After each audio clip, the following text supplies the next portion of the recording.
Service is taking action that creates value for someone. Action that someone else doesn't value is called waste.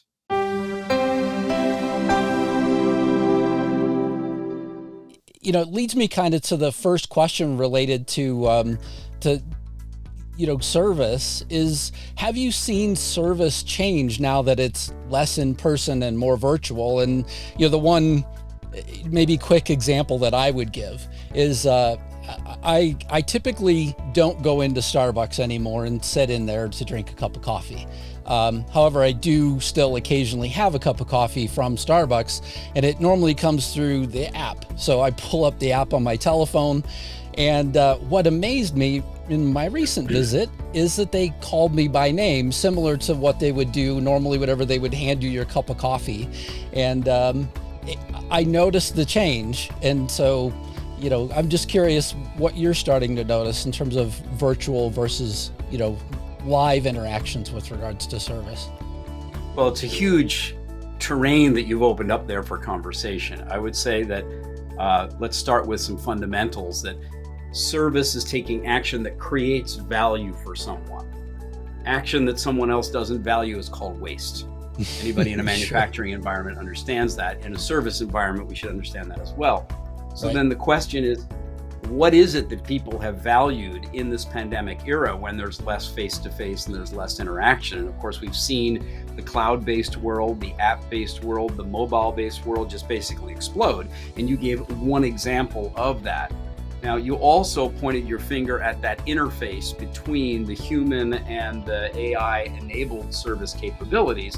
And we're at the earliest stages of that right now. Yeah, for sure. You realize that, where we are with Siri being able to recognize your voice but still make spelling mistakes, or Starbucks recalling that because you use the app, they know it's you and they're going to call you by name.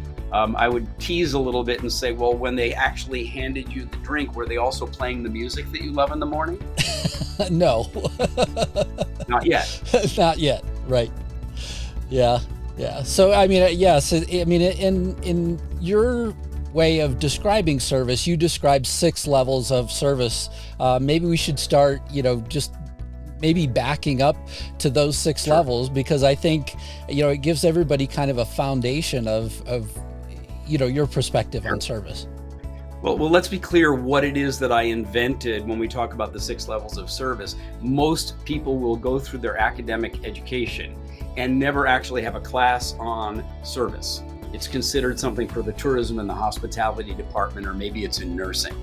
And yet with a definition that says service is taking action to create value for someone, then you realize that the assessment, the calibration of value is not from the service provider. It's from the someone that's being served. So then we need a language to be able to articulate clearly across internal and external service providers, or in my case, let's say universally, that would help us understand what was the experience of service that the recipient received. Now, that could be a colleague between departments. It could be somebody who's a distributor, part of your reseller network, or it could be the end customer. Thanks for watching this video. Your dedication to serving better and caring more makes the world a better place for everyone. For more uplifting ideas, practical insights, and free resources, please subscribe now.